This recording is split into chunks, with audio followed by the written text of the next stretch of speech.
Hoje a gente vai falar de 3 capítulos do livro Refatorando com Padrões de Projeto, capítulo 4, 5 e 6, do livro do Marcos Brizeno, e agora eu vi um outro easter egg aqui. Porém, e o que foi interessante desse livro, na minha concepção, foi que ele sempre veio de uma situação problema, e aí ele veio trabalhando a refatoração usando padrões de projeto. Então, qual que é a minha proposta hoje? Eu queria que a gente começasse falando do capítulo 4, pensando em qual foi o problema e querendo ouvir vocês, o que vocês acharam desse capítulo, se foi uma solução legal, se não foi uma solução mais ou menos, se vocês fariam diferente, principalmente no trabalho, alguma coisa do tipo. Então, o capítulo 4 começa com esse problema, que era Rafael o nome do moço? Era Rafael. Rafael estava ali, fez o seu app, começou a vender o seu app e estava vendendo o app como uma solução muito boa. E até aí, beleza. Um produto que era vendável. Só que depois de uma reunião aí com alguns clientes, ele viu que ele ia precisar colocar mais algumas funcionalidades ali para ter esse sistema de busca interessante. Certo? Então, o sistema precisava criar diferentes tipos de critérios de buscas, dependendo do contexto da pesquisa. Então, tinha alguns contextos, por quantidade, por categoria, por ordem, assim por diante. Então, no começo, a solução parecia simples. Sempre é muito simples no começo, né? Quando a gente olha muito de cima, nossa, isso daí, 2 linhas de código resolve. Mas aí, quando fizeram se surgissem novos tipos de busca, aumentando isso, essa lógica começou a se espalhar e pelo código com várias condicionais. E aí, quais são os problemas principais que nos trouxeram? Que trouxe para o Rafael, na verdade, né? Dificuldade para estender o código. Então, puxa, vou ter que colocar um novo padrão de categoria, não padrão de categoria, mas uma nova forma de busca nesse meu sistema. É uma dificuldade de extensão, uma dificuldade de adição de uma nova feature. Muito acoplamento, então muitas partes dependiam da outra, as regras acabavam ficando mais espalhadas, e a criação de objetos misturados com a regra de negócio. Eu acho que isso daí é bem pesado também. E aí, o livro ele vai trazer 3 abordagens para resolver isso daí. A Simple Factory, a Factory Method e a Abstract Factory. E aí eu quero ouvir de vocês. O que vocês entenderam desse Factory e o que mais você vê no mundo real de Factory? Assim, não me recordo muito agora, mas esse Factory Method é uma solução que eu uso muito no serviço, porque a gente tem umas regras de negócio lá que a gente, dependendo do tipo do que nós temos, nós fazemos uma abordagem diferente. Então, a gente costuma, nessa parte do sistema que tem esse tipo de comportamento, a gente aplica bastante o strategy, porque para cada tipo desse orçamento, né, por exemplo, que nós temos, a gente faz uma estratégia, por exemplo, para ler uma planilha ou para criar esse orçamento diferente. E como a gente cria muitas estratégias e a gente faz várias coisas dependendo desses orçamentos, a gente sempre cria o factory, né? Então, por exemplo, a gente quer recuperar algumas informações da planilha, dependendo do tipo, as informações vêm diferentes. Então, a gente cria a factory de recuperador. Aí a gente coloca a nossa estratégia para criar, por exemplo, para o simples ou para o composto. E aí a gente cria a factory, né? Faz a criação desses recuperadores e depois aplica a estratégia. É a aplicação que eu já utilizei das factories, assim, no dia a dia. E para você, tipo, visível, você bater o olho e identificar que é uma Factory ou uma Strategy? Agora é, né? Porque você já está bastante tempo fazendo isso. Não estou bastante tempo. Eu comecei faz pouco nessa empresa e eles utilizam bastante padrões de projeto, então é novo para mim, né? Tô aprendendo junto com eles. Mas tá ficando mais fácil de identificar, porque eu tô usando no dia a dia, né? Ai, que legal. Ah, que boa oportunidade, Julia. Parabéns. Valeu. E aí, galera? Já que eu estava até olhando aqui, Uhum. nos exemplos que eu puxei, estava falando do Static Factory Method. Então, não é nem o Factory, nem o... Isso é um pouquinho diferente, né? Mas, por Uhum. exemplo, num long, no Java, né? Ao invés de você fazer um new long, você faz long.value of. Então, você está criando um objeto long, né? Só que sem dar um new, né? E também é uma factory. Só que aí você não está usando o construtor para dar o new, né? E aí, o que ele fala de vantagens, né? Que permite um nome mais descritivo que os construtores, né? Melhora a leitura ali do código. E aí você pode fazer tratamentos aí dentro do seu método, esse Static Factory Method. Por exemplo, usar cache, tratar Ele é exceção. um método da própria classe, né? Isso. Do long, né? Então, um long não Uhum. como um... Ai, Cris, esqueci os termos. Quando você já declara ele como uma classe que ali tem o que dá para você ter esses métodos ou de transformação e assim por diante. É uma forma de factory, Uhum. sim.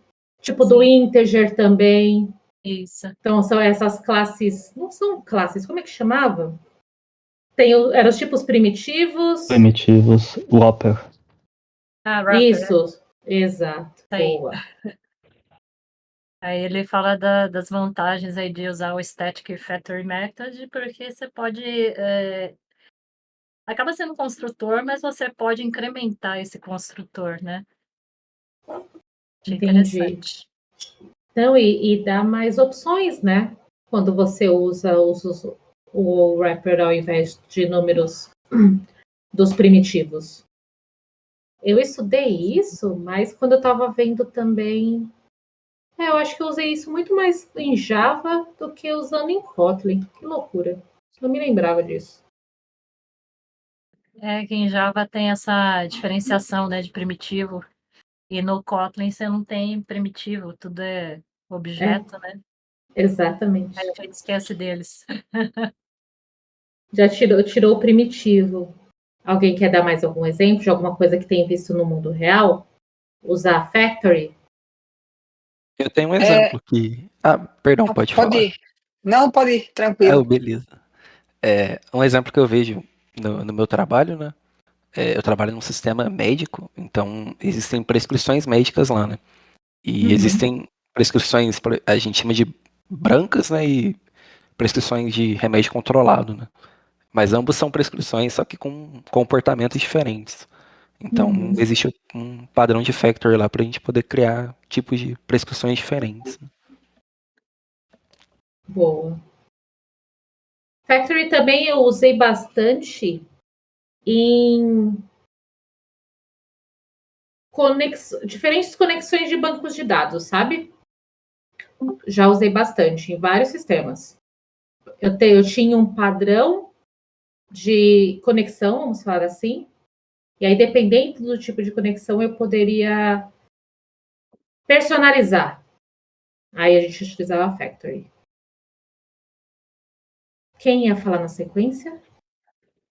Eu, o exemplo que eu ia dar, agora que eu me toquei, depois que você fez a pergunta, de aqui no trabalho, a gente tem uma situação que dependendo da requisição que a gente recebe através de webhooks, a gente processa ele de uma forma diferente, né? A depender do status, se tiver ativo, desativado, pendente.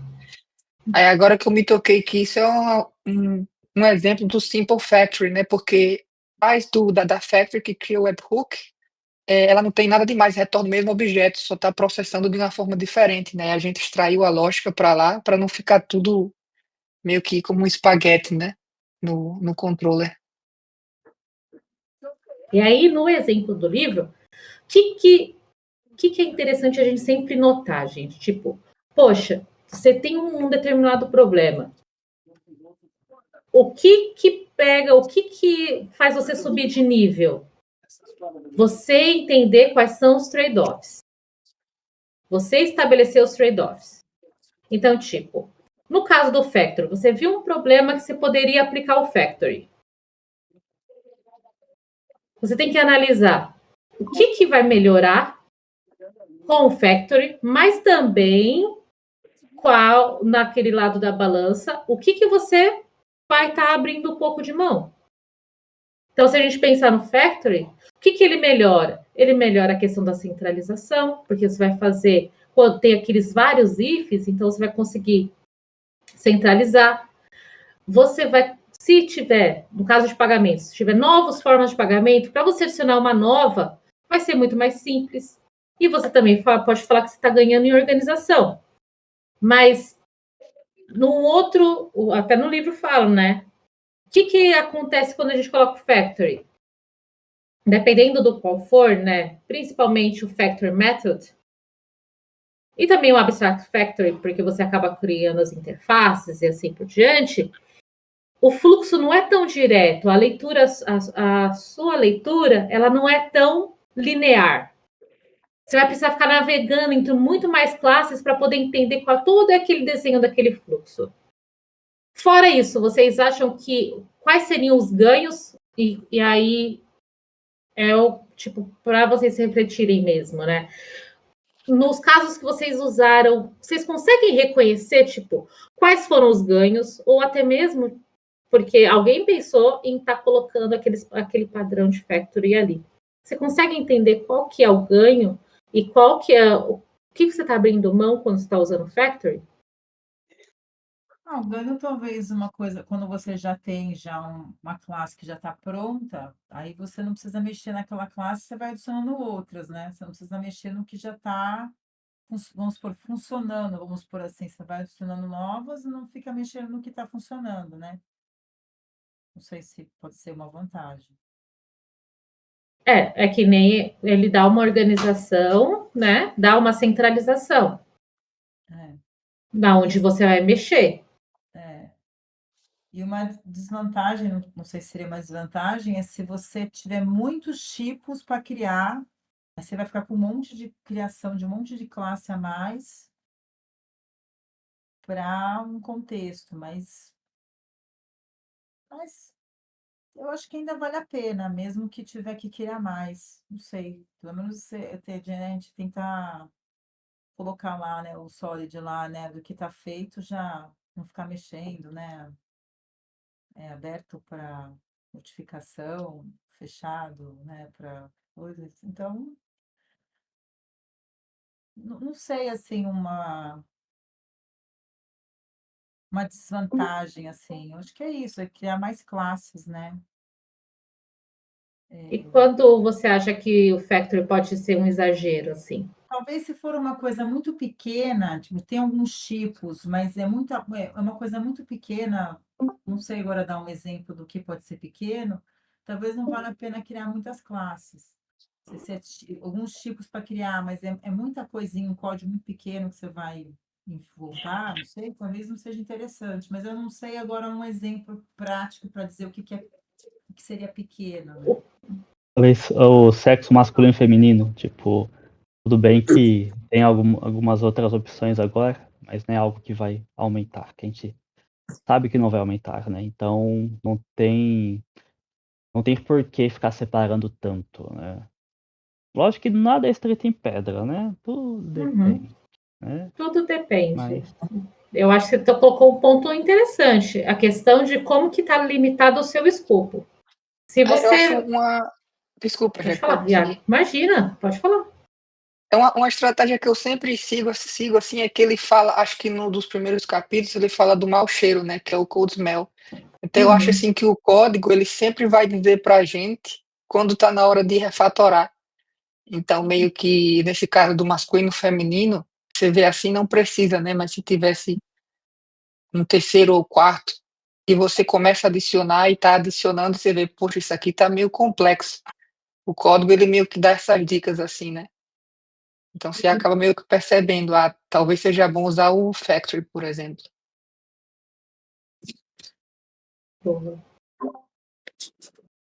tudo isso vai depender do seu conhecimento do negócio, do contexto onde você está inserido, muitas vezes, no início do projeto, principalmente, você não vai ter essa visão, isso aí vem com o tempo, mas tudo é o contexto e a coesão. Nossa, tudo é o contexto e a coesão, né? E colocar, como a Jaque falou, na balança, se vale a pena. Se você sabe que, não, isso aqui vai crescer, é um produto que cada dia tá vindo mais produto, que a gente tá vendendo, tá ofertando, cada produto tem sua regra, pô, não vou encher de FIUs, if else o código. Agora não, é 2 e pode ser, talvez, que no futuro tenha. Deixa o if else lá, dependendo da situação, entendeu? Aí você vai colocar depois, né? Porque às vezes você começa um projeto, alguma coisa pequena ali, e aí por isso que existe, a gente fala tanto de refatoração, porque às vezes um negócio que você acha que não vai crescer tanto, mas depois, entra outro cliente, esse sistema tem que ir também para outro cliente, aí tem outra regra, alguma coisa diferente, e tu vai ter que ir refatorando mesmo. É, Acho que não tem jeito mesmo, acho que é uma coisa mais de vivência ali. Acho que a gente conhecimento acaba do sempre. negócio. Vai ser uma coisa, igual alguém falou, acho que foi a Jaque mesmo que falou, vai ser uma coisa simples. Depois o negócio vai crescendo, que o sistema vai aumentando, vai crescendo, aí tu vai ter que acabar caindo numa refatoração, vai ter que acabar caindo num. É. Aquele, não é design pattern, aquela boa prática do Yagni. Lembram do Yagni?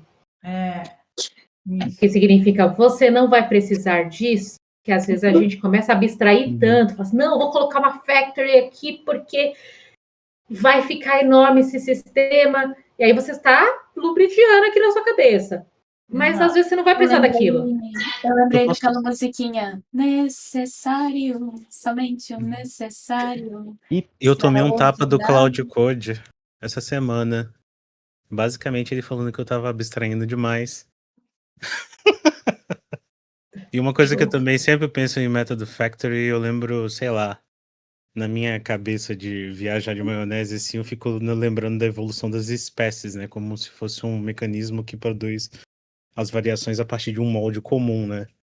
E aí eu fico viajando pensando que Deus seria um grande arquiteto de sistema. É mais ou menos como no Solid, então, se eu vou ter que quebrar aqui, mexer muito, então melhor já refatorar e já fazer direitinho. Então, aí, mas é que eu não comentei, depende do seu entendimento do negócio, entendeu? Assim, aqui nada é escrito em pedra, sabe?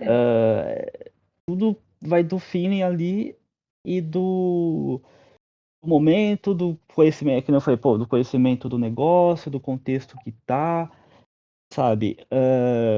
Porque, exemplo, eu já vi muito código e onde precisava ter não tinha, e onde tinha não precisava ter, né? A gente tá falando aqui dos factories. Exemplo, um padrão que tem um builder. O pessoal usa lá o @builder lá como chama? Fugiu, né? No Spring. Lombok? Lombok, obrigado. E sai, tipo, sei lá, a classe tem dois atributos e tá usando builder. Eu falo, mano, pra quê? É como Tem se um fosse o atributo, tá padrão usando daquele builder. projeto, né? Já que É. uma está usando builder, deixa todo mundo usar builder. Exatamente. Copia e cola lá as annotations e vambora. Tipo, o importante sempre é avaliar qual problema resolve. Tipo, não é o padrão que vem primeiro. O que vem primeiro é o problema. Qual problema eu tenho? Sim, Entendeu? exatamente. Esse problema eu preciso resolver, né? Essa classe vai crescer, então beleza. Aí a gente pensa na solução ali, por exemplo, um factory. Ou não, então não precisa. Aí é o Yagni. Menos é mais. Uhum. Eu acho que por isso que o livro é refatorando, né? Não é tipo iniciando o projeto com Factory. É tipo refatorando. Eu tô fazendo assim como todo mundo estivesse vendo ela do meu lado aqui, a Jaque. É que a Jaque comentou. O livro já começou assim, qual é o problema? Uhum. Como que a gente resolve esse problema com Factory, né? Exemplo. É isso aí.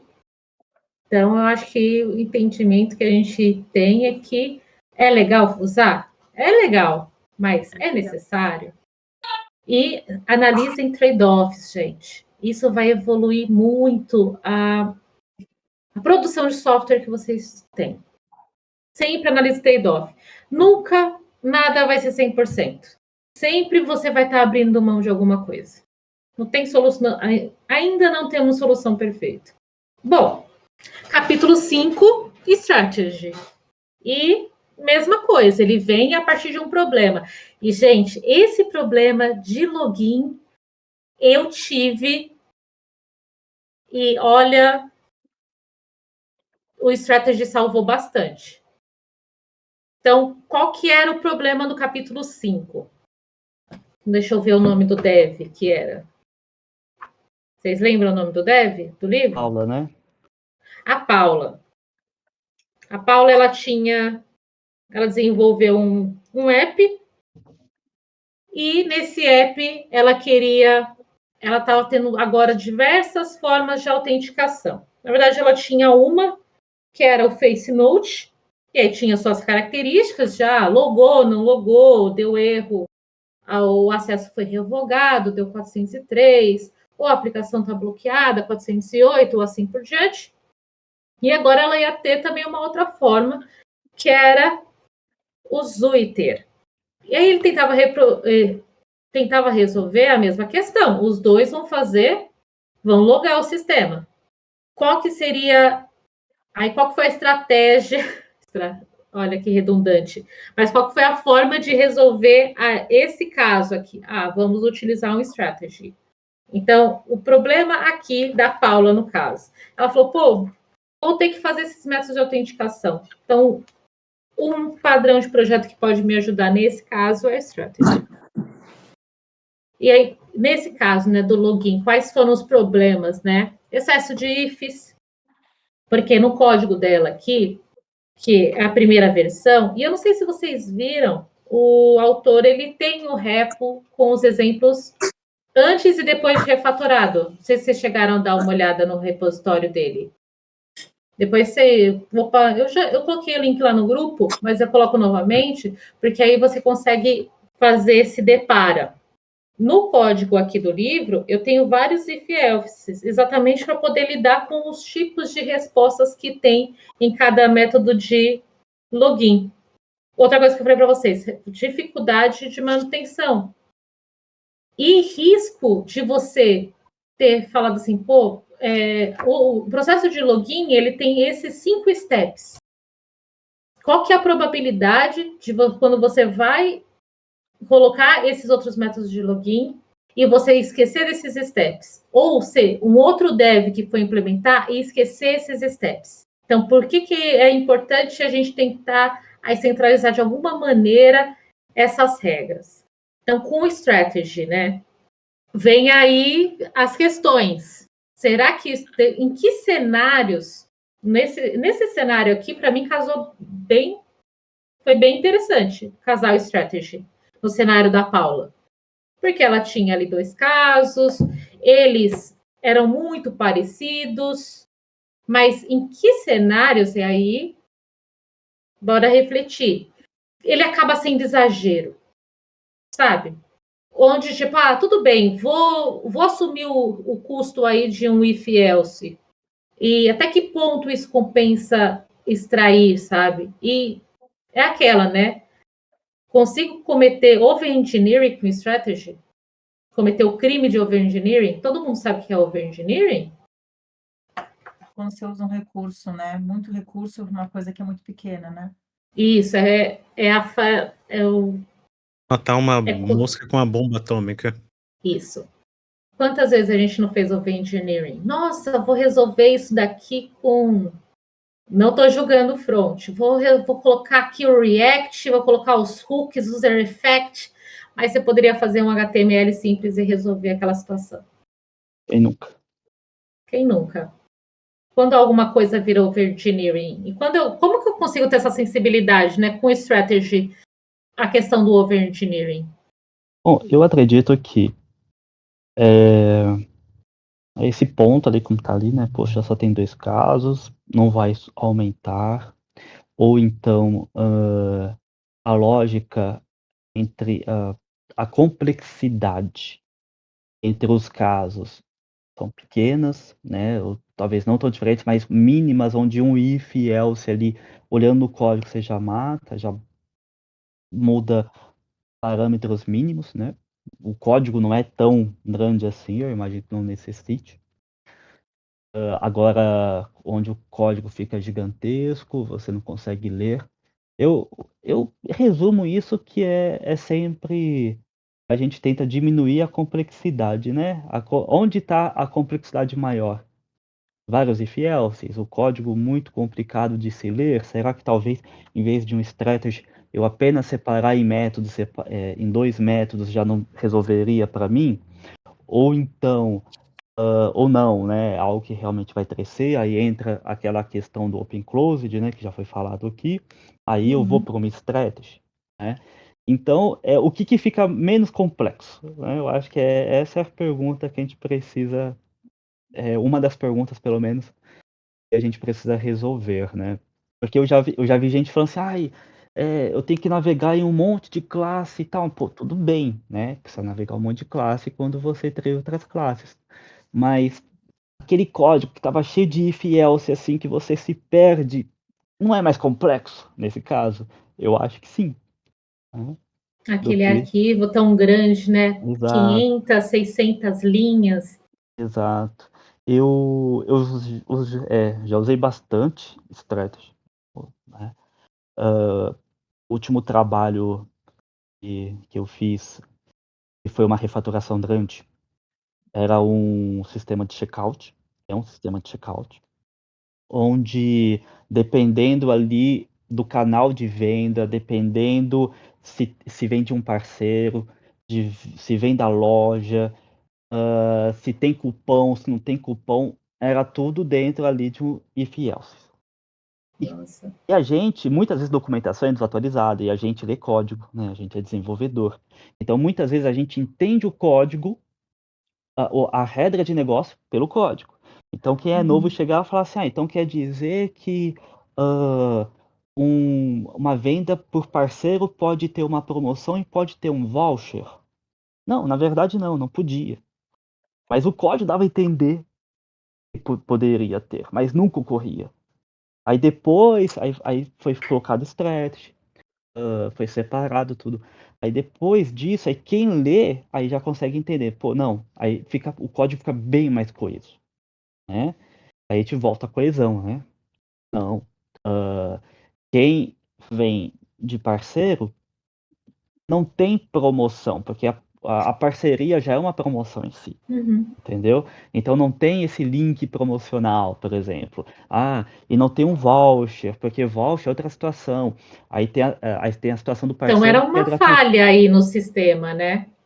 Não chegava, é aquela coisa, funcionava, entendeu? Porque nunca, porque não se recebia ali, mas se mandasse ia passar, entendeu? Se mandava ia. Ia.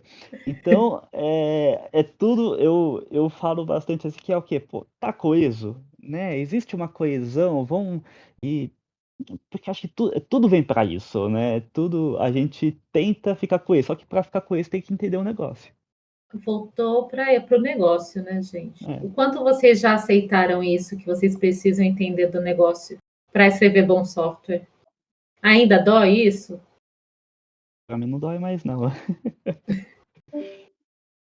Eu vejo que aqui no meu time, strategy acho que é um dos patterns que a gente mais usa, assim.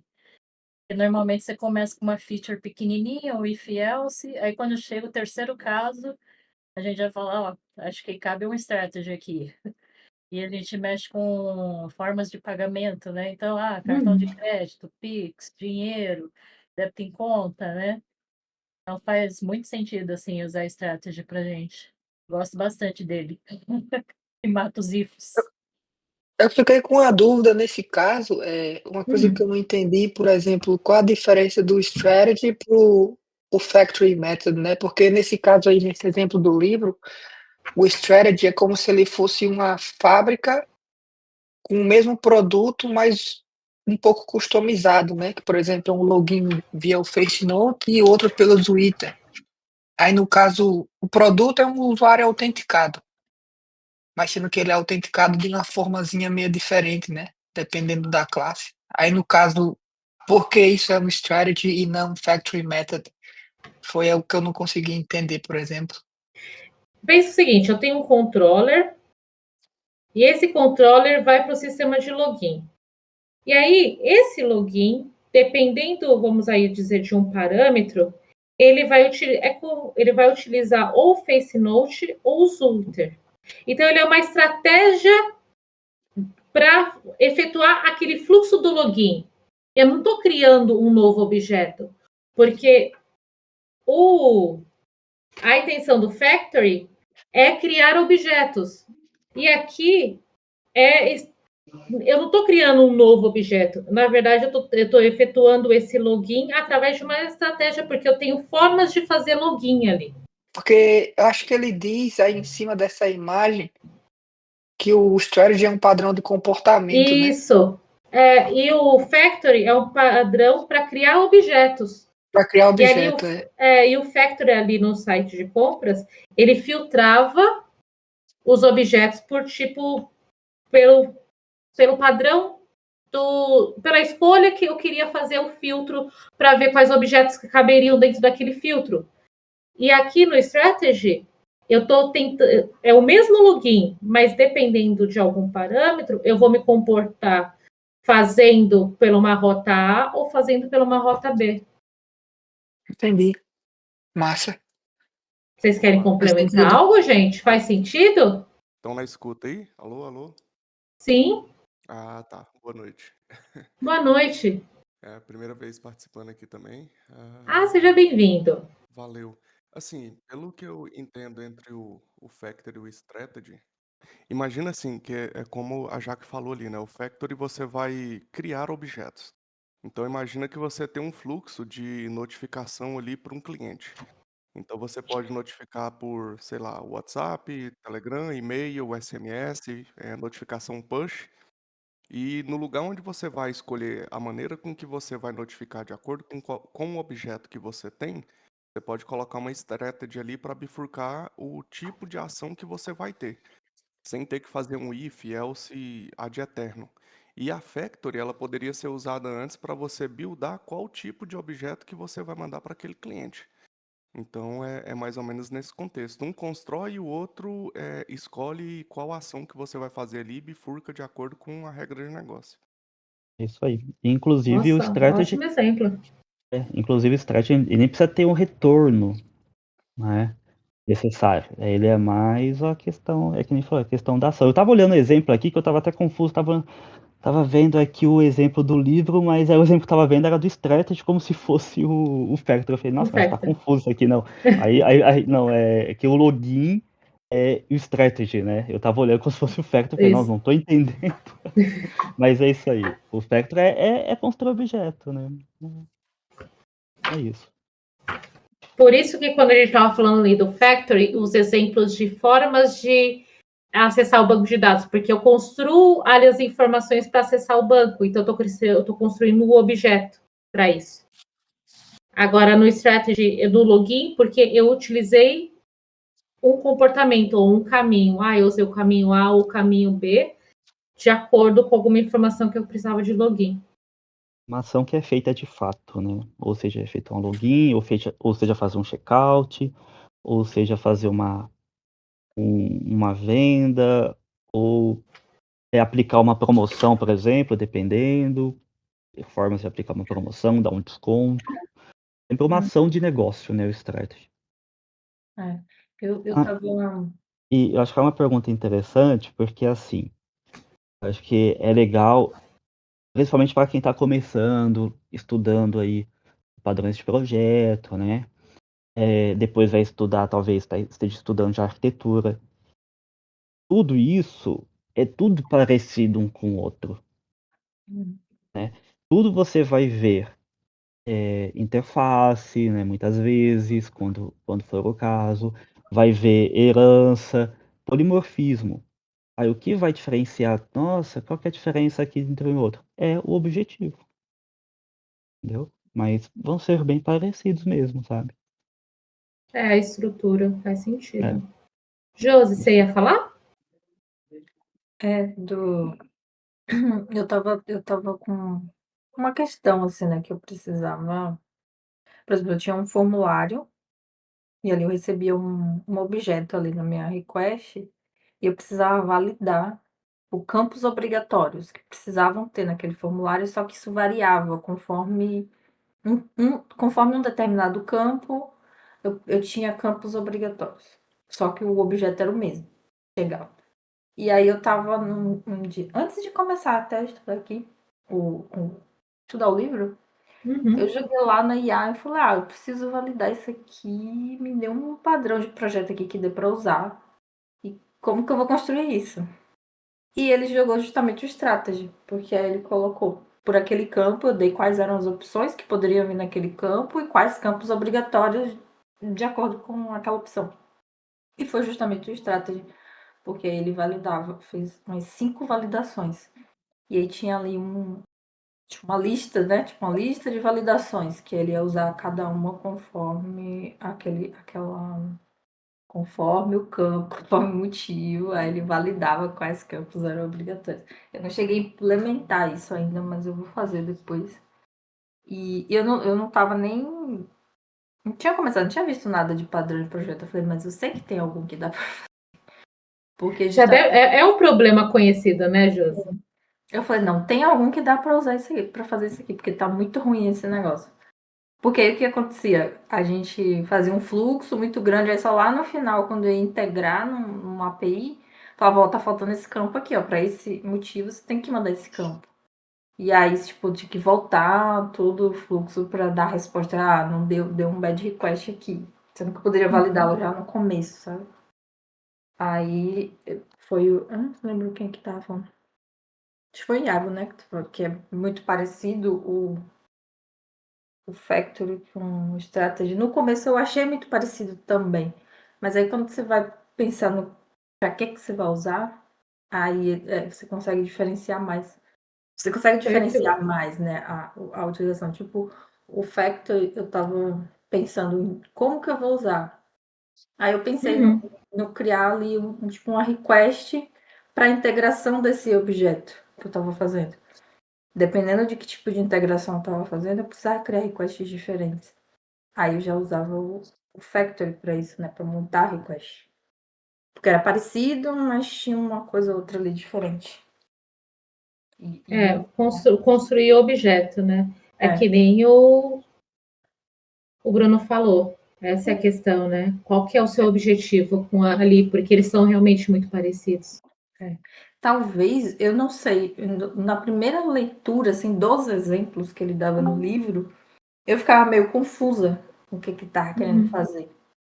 Mas aí quando eu comecei a pensar nos meus exemplos, no que eu queria fazer, aí ficou mais claro o padrão, sabe? Mas no exemplo do livro eu fiquei meio confusa, não sei. Eu acho que é porque eu não conheço direito, né, o que tá fazendo nas outras etapas ali, aí eu me confundi um pouco. Por isso que eu postei lá no grupo que eu li Foi o Strategy que eu falei? Nem lembro agora, que eu fiquei confusa. Falei, mas o que tá fazendo aqui? Não, não foi Strategy, não, foi o próximo. Aí depois eu li de novo, aí eu entendi o exemplo, aí eu entendi o padrão. Mas, enfim. Mas eu não sei se é um bom exemplo, não sei se também conhecem, né? Mas acho que todo começo, assim, de desenvolvimento aparece aquele problema, que é assim, preciso de uma calculadora de salário aqui.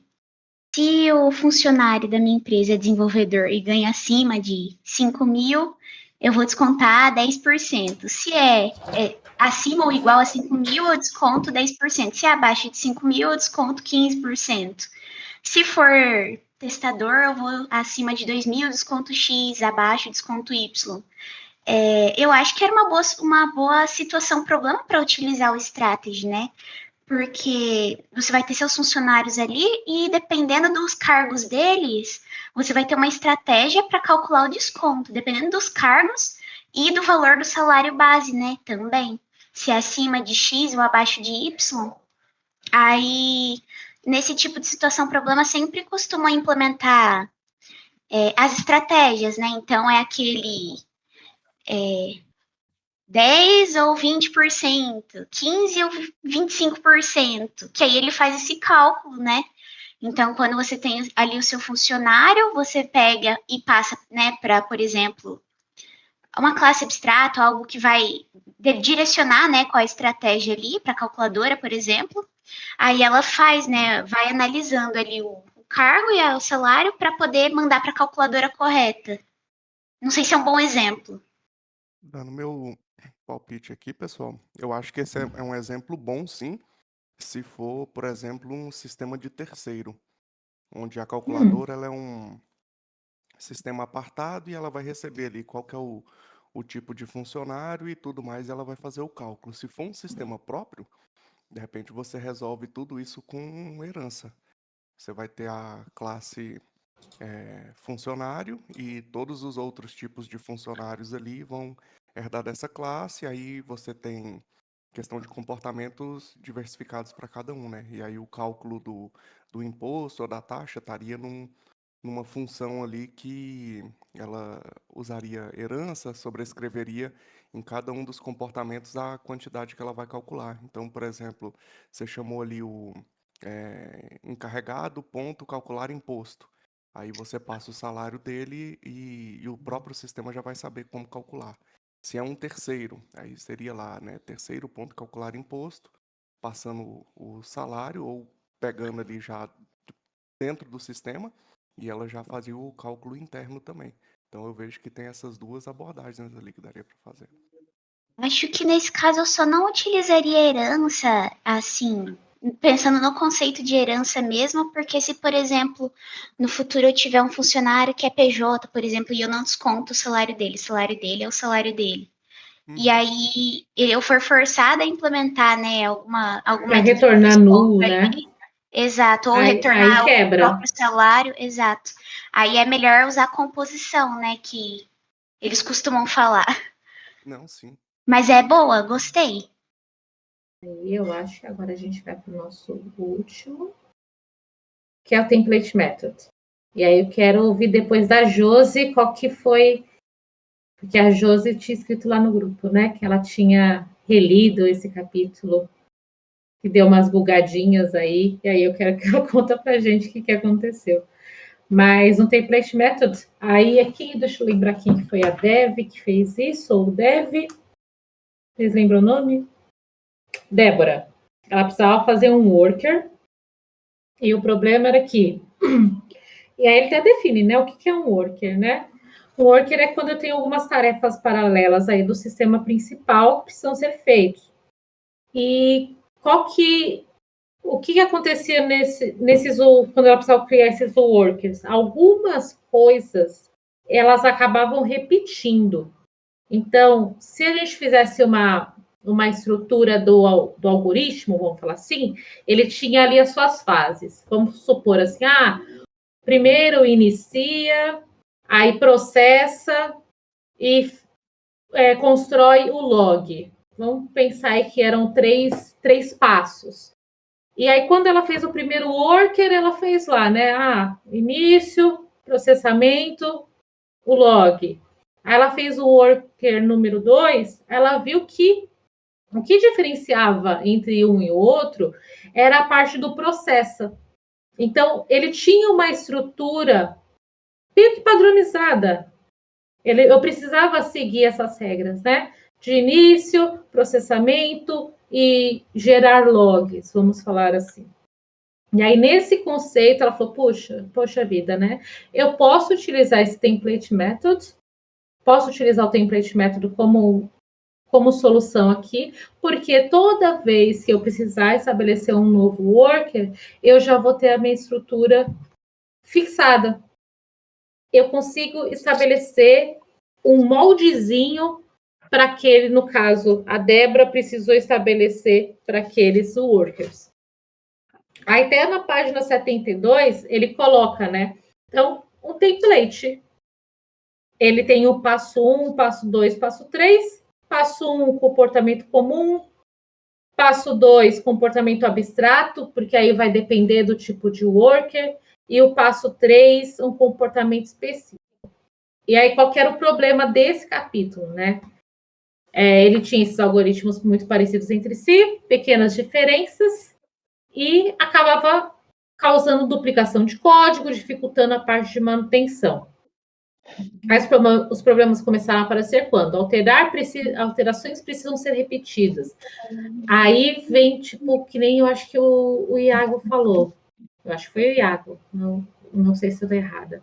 Mas quando a gente começa a ver se tem a parte de cold smells, quando eu estou vendo que eu estou tendo muitas repetições, a parte do fluxo principal ficava inconsistente. Você poderia ver uma certa inconsistência.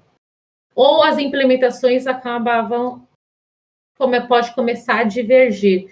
E isso acontece bastante quando são várias pessoas que acabam mexendo naquele projeto, né? As implementações podem começar a divergir. Boa.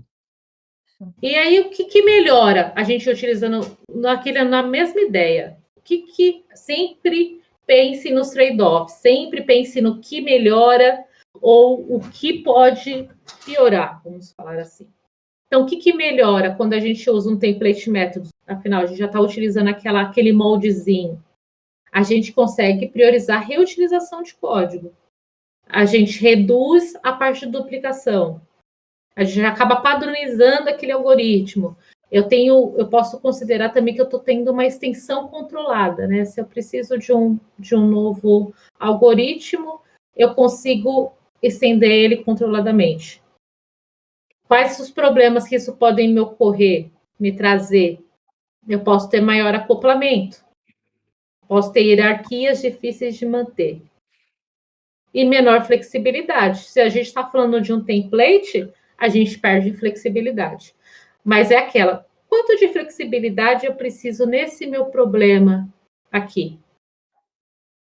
Por isso que aquele equilíbrio.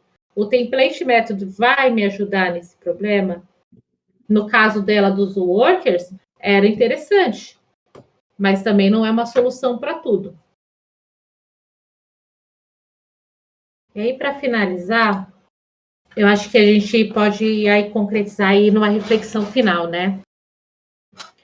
Eu acho que a gente já falou bastante sobre isso, sobre a questão de quais patterns a gente enxerga mais no dia a dia e o que vocês veem como mais útil, o que ficou mais complexo em utilizar e o que eu evitaria, tipo, hoje, assim, nas experiências que vocês tiveram, desses 3.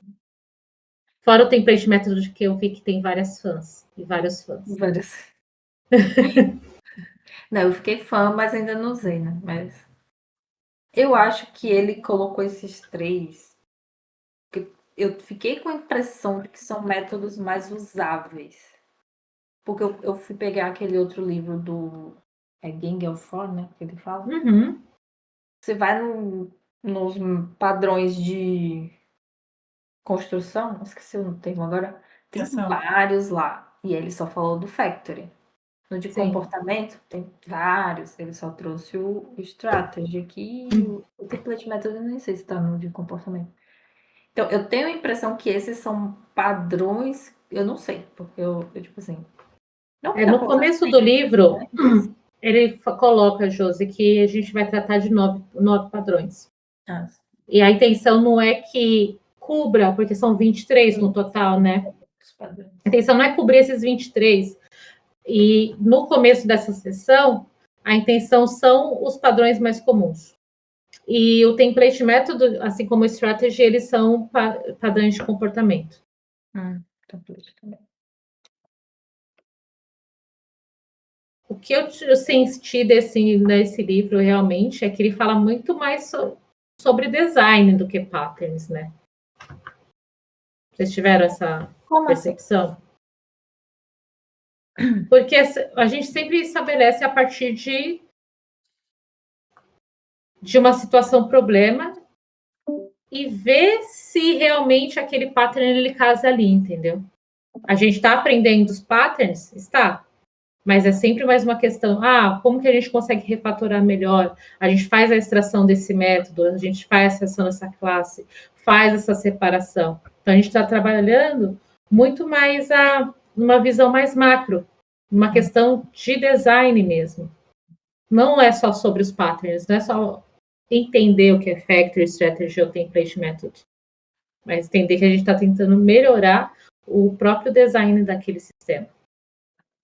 Entendi. Quando eu comecei a estudar, quando eu vi essa parte, eu já recebi ela com o nome de Design Patterns, já por isso, né? Já é voltado pro todo, né? Pro todo do projeto. Sim. Não é o design pattern em si, né? Pelo design, né? Exato. Melhorar, não é o partner pelo partner, é o partner pelo design. Isso. Ficou confuso, né? Mas deu pra entender.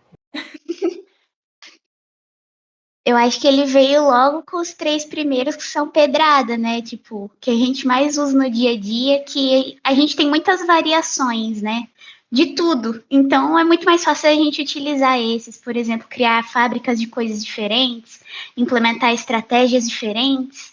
E me parece, não sei se é impressão minha, que esses 3 são que a gente separou, né, para a primeira conversa aqui, dão até para utilizar um conjunto, talvez, porque a gente pode implementar uma estratégia e utilizar uma factory para retornar, talvez, o que aquela estratégia vai fazer, não sei.